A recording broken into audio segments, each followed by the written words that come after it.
제12차 정책조정회의를 시작하도록 하겠습니다. 먼저 박찬대 원내대표님의 모두 발언이 있겠습니다. 어제 본회의에서 전세사기특별법과 구하라법, 간호법을 비롯한 민생 법안들을 처리했습니다. 제22대 국회 개원 이후 여야 합의로 법안을 통과시킨 것은 처음입니다. 정부와 집권여당은 국정 운영에 가장 큰 책임이 있지만 그동안 야당과 협력해서 민생을 해결하려는 노력은 소홀했습니다. 늦었지만 다행입니다. 앞으로도 용산 대통령 부부 방탄보다 민생 해결 노력을 우선하는 여당이 되기를 바랍니다. 어제 국회를 통과한 전세사기 특별법은 피해자 인정 범위를 확대하고 해당 주택을 피해자에게 최대 20년 동안 공공 임대하는 내용입니다. 민법 개정안, 즉 구하라법은 양육 의무를 저버린 부모가 상속권을 갖지 못하게 하는 법안입니다. 진통을 겪었던 간호법도 간호사 업무 범위의 법적 근거를 마련하는 것으로 여야가 합의 처리했습니다. 이 밖에도 대중소기업 상생협력법, 도시가스 사업법, 공공주택특별법 개정안 등 민생과 직결된 법안들도 우선 통과시켰습니다. 민생엔 여야가 따로 없습니다. 내수경기 침체가 매우 심각한 상황임에도 국민의힘과 대통령은 민생회복지원금법을 반대하고 거부했습니다. 이 점 매우 유감입니다. 말로만 민생하면서 정작 내수경기 회복을 반드시 찬성 의결하기를 촉구합니다. 다음 주에 2024년 정기국회가 시작됩니다. 9월 2일 개원식을 시작으로 교섭단체 대표연설과 대정부 질문에 이어 10월엔 국정감사를 진행합니다. 이번 정기국회 최고의 지상과제는 누가 뭐래도 죽어가는 민생을 살리는 것입니다. 민주당은 국민의 먹고 사는 문제를 해결하기 위해 최선을 다하겠습니다. 민생회복지원금법 제2결을 비롯해 어제 이재명 당대표께서도 말씀하신 지역화폐 개정안을 당론 법안으로 추진해 소비를 지원하고 골목 상권을 활성화하여 내수 경기를 회복할 수 있도록 힘쓰겠습니다. 아울러 공정과 상식의 가치를 회복하는 데에도 주력하겠습니다. 당면에서 뉴라이트로 포장한 친일 매국 인사들의 준동과 역사 쿠데타 시도에 대한민국의 정통성과 정체성이 위협받고 있습니다. 친일 굴종 외교와 역사 쿠데타는 반드시 막고 진압하겠습니다. 우리 국민이 피로 일군 민주주의와 인권, 언론 자유와 한반도 평화를 지키는 것도 매우 중요한 과제입니다. 민주당 의원 170명 모두는 오늘과 내일 정기국회 대비 국회의안 워크숍에서 이런 각오를 더 굳게 다질 예정입니다. 오직 민생을 위해 오직 국민의 뜻을 받들어 용맹 전진하겠습니다. 오늘은 경술 국치일입니다. 114년 전 일제에 나라를 뺏긴 치욕만큼 지금 윤석열 정권이 자행하고 있는 친일 매국 망동이 수치스럽고 답답합니다. 오죽하면 국민께서 제2의 경술 국치라며 한탄하겠습니까? 친일파 명예회복하자는 김영석 독립기념관장, 선조들 국적은 일본이라는 김문수 고용노동부 장관 후보자, 중요한 건 일본의 마음이라는 김태효 안보실 1차장. 이들은 친일이 아니라 극일이고 승일이란 정진석 대통령 비서실장 등 일일이 이름을 거론하는 것조차 부끄럽습니다. 헌법을 수호해야 할 윤석열 대통령이 헌법을 부정하고 친일 매국 굴종 외교에 앞장설 사람들을 요직에 임명하는 망국 인사를 당장 철회해야 합니다. 민주당은 어제 일제 침략과 식민지 지배를 두둔하거나 친일 반민족 행위를 미화하고 정당화한 자는 공직에 임명하지 못하게 하는 친일 인사 공직 임명 방지법을 당론으로 발의했습니다. 제2의 독립운동을 하는 심정으로 민주당이 망국 인사를 막고 대한민국의 정체성을 확고하게 지키겠습니다. 이상입니다. 네, 그럼 다음은 진성준 정책위 의장님의 발언이 있겠습니다. 네, 어제 국회 본회의에서 민주당이 추진해왔던 민생 당론 법안들이 통과되었습니다. 이번에는 대통령이 거부하지 않을 것이라고 믿습니다. 민주당은 정기국회에서도 민생입법에 총력을 다하겠습니다. 올 정기국회는 경제위기, 헌정위기, 미래위기, 인구위기 등 4대 위기를 극복할 골든타임입니다. 경제회복과 나라 바로 세우기, 미래를 예비하는 것, 그리고 인구 대응에 적극 나서겠습니다. 내수 침체의 악순환을 끊고 민생 경제에 활력을 불어넣는 데 최선을 다하겠습니다. 민주주의와 사법 정의를 훼손하는 것을 넘어서 헌법 정신을 부정하고 민족적 정체성마저 위협하는 윤석열 정권의 폭정을 반드시 바로잡겠습니다. 기후위기, 에너지 전환의 뉴노멀에 대응해서 지속가능한 성장 동력을 확보하는 데에도 주력하겠습니다. 그리고 획기적이고 과감한 정책으로 인구위기 해결에 이정표를 세우는 국회가 되도록 하겠습니다. 변함없는 지지와 성원을 국민 여러분께 당부드립니다. 정부가 내년도 예산안을 발표했습니다. 총 지출 규모 677조 원으로 올 예산보다 3.2% 증가했습니다. 정부가 바라보고 있는 경상성장률, 그러니까 물가 인상률을 포함한 경제의 경상성장률이 4.5%인데 이것에 한참 미치지 못하는 긴축 예산입니다.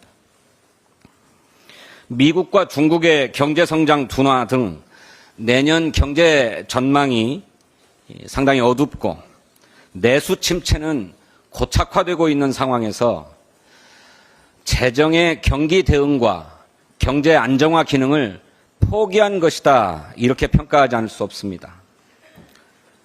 그런데도 금투세 폐지 등 부자 감세는 확대했습니다. 내년도 국세 감면액은 78조 원이 넘습니다.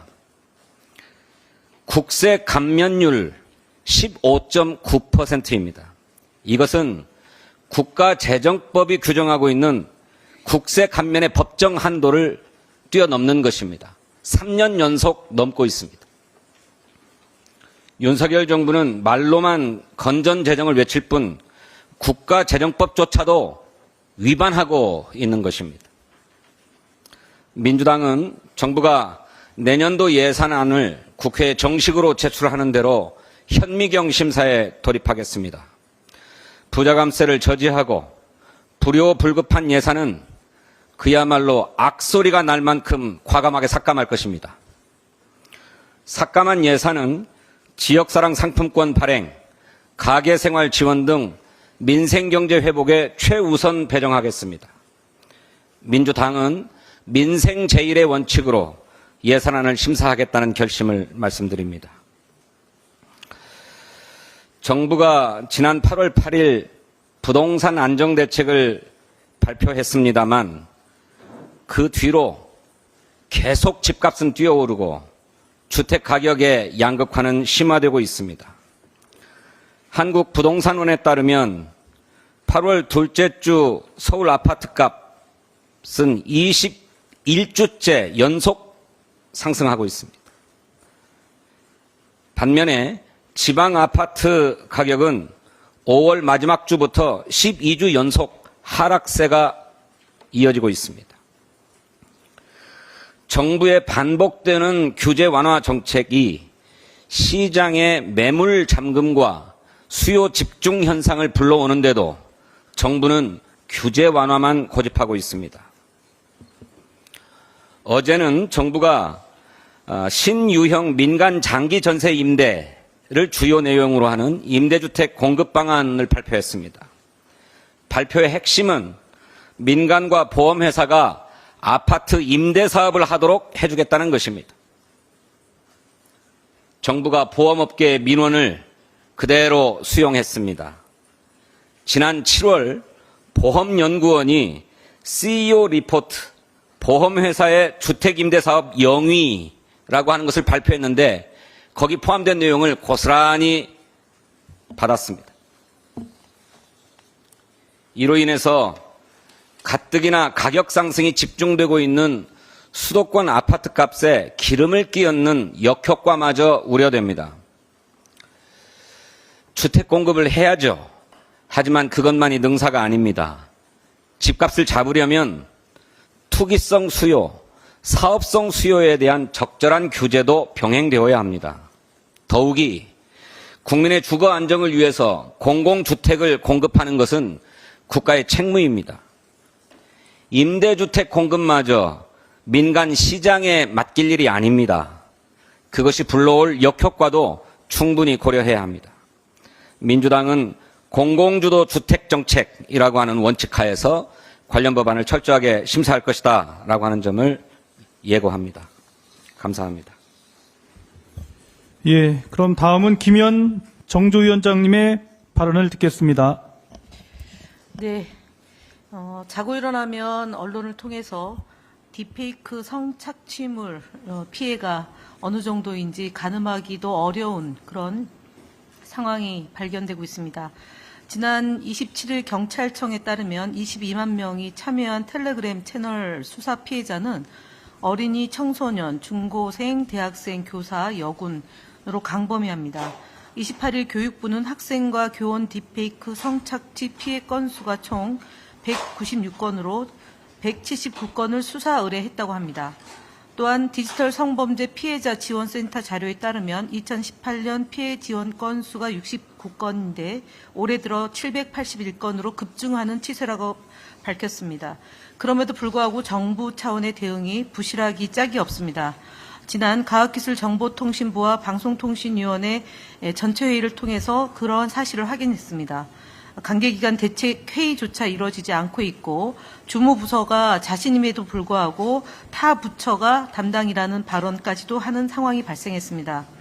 문재인 정부에서 제대로 했던 사업을 지우기에 급급한 윤석열 정부는 더 이상 말로만 대책을 만들겠다고 하지 말고 즉각적으로 실행해야 됩니다. 과학기술정보통신부, 여가부, 법무부, 경찰청, 방통위 차원의 대책회의를 열고 할 수 있는 일부터 바로 처리해야 합니다. 국민들은 뒷북 행정에 대해서 지긋지긋해하고 있습니다. 이미 N번방 사건을 계기로 N번방 방지법이 시행되고 있지만 플랫폼 규제 대응에 소극적일 뿐만 아니라 수사 처벌이 제대로 이루어지지 않아서 한계가 많습니다. 저희 더불어민주당은 제작, 소지, 구매, 유포뿐 아니라 2차 가해와 단순 시청도 처벌할 수 있는 성폭력 처벌법 개정에 앞장서겠습니다. 정보통신 서비스 제공자들이 딥페이크 영상에 즉각적인 조치를 할 수 있도록 정보통신망법도 개정하겠습니다. 나아가서 디지털 성범죄 컨트롤 타워 부재 때문에 생기는 문제들을 치밀하고 꼼꼼하게 챙기면서 상담 기구를 통해서 피해자 지원 및 보호 창구를 점검해 나가겠습니다. 일시적이고 뒷북 행정이 아니라 지속적이고 치밀하게 문제를 해결해 나가겠습니다. 이상 마치겠습니다. 네, 다음은 강선우 정조위원장님의 발언이 있겠습니다.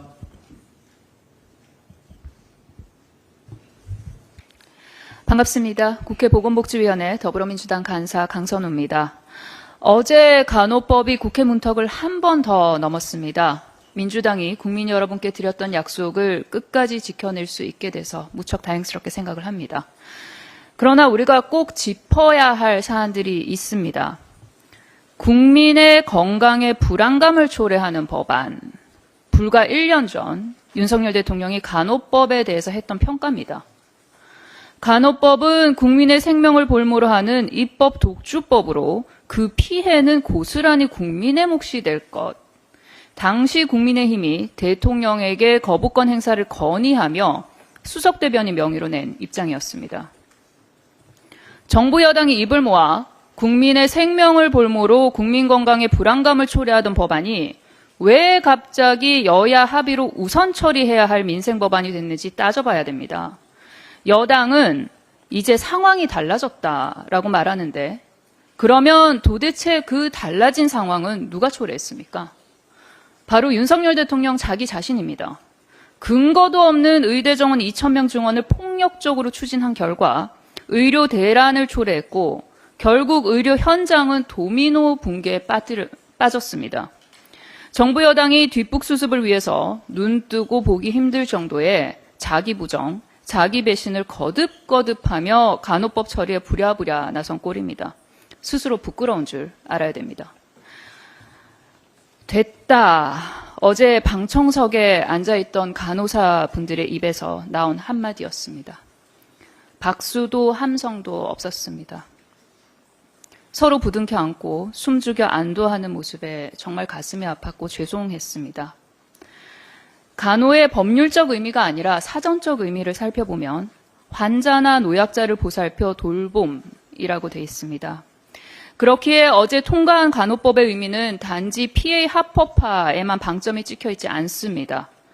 스스로를 태워가며 의료 현장을 버티고 있는 분들과 이분들의 버팀과 돌봄으로 인간으로서의 최소한의 존엄성을 지킬 수 있는 환자 여러분을 위한 법안입니다. 그 입법 취지를 살려 법이 현장에서 잘 작동될 수 있길 정부가 잘 해주시기를 거듭 당부를 합니다. 물론 여러 직역단체들 입장에 따라 아쉬운 부분이 분명히 있을 것입니다. 그러나 간호법 제정은 끝이 아니라 시작입니다. 그렇기에 추후 계속해서 대화를 통해 조정을 하고 논의해 나갈 것을 약속드립니다. 이상입니다. 네, 다음은 박성준 원내운영수석 부대표님의 발언이 있겠습니다. 대통령실의 적반하장의 행태가 국민 분노를 키우고 있습니다. 대통령 비서실장과 대통령실 공직자들은 국민의 목소리를 경청하고 가감없이 대통령에게 보고해야 할 의무가 있습니다. 그래야 나라가 바로 서고 국정이 올바른 길로 갈 수 있습니다. 하지만 대통령실 공직자들은 국민의 우려와 걱정을 담은 질문에 대해 무조건 가짜 뉴스라며 윽박만 지르고 있습니다. 기본이 안 돼 있습니다. 공직자는 설명 의무가 있지만 해명할 생각조차 없는 윤석열 대통령실의 행태를 보면서 국민이 절망하고 있습니다. 국민 통합과 화합이 날이 되어야 할 8.15 광복절을 두동강 내버린 것은 윤석열 대통령 본인입니다. 1919년 대한민국 임시정부의 정통성을 부정하고 대한민국 헌법 정신도 무시하는 자들을 주요 기관장에 앉힌 것도 윤석열 대통령입니다. 김건희 여사가 명품 가방 뇌물수술을 한 것도 영상으로 남아있고 용산 대통령실 이전으로 혈세가 낭비된 것도 사실입니다. 윤석열 대통령이 일본 정부를 무조건 조준하며 우리 국민의 이익을 돌보지 않은 것도 사실이고 일본의 오염수 방류를 대한민국 정부가 안전하다며 홍보한 것도 사실입니다. 도대체 무엇이 가짜뉴스입니까? 바이든 날리면처럼 대통령이 아니라고 하면 무조건 아니게 되는 것입니까? 윽박지르고 화내면 자신이 했던 행위가 사라지는 것입니까? 도대체 염치라는 것은 찾아볼 수가 없습니다. 전 세계 보수 정권은 품위와 품격을 중시하는데 대한민국 보수 정권에서는 경박함과 경솔함을 확인할 수 있을 뿐입니다. 참 한심합니다. 윤석열 정권에게 경고합니다. 국민이 다 지켜보고 있습니다. 국민의 분노를 키우지 마십시오. 예, 그럼 이상으로 제12차 정책조정회의를 마치도록 하겠습니다.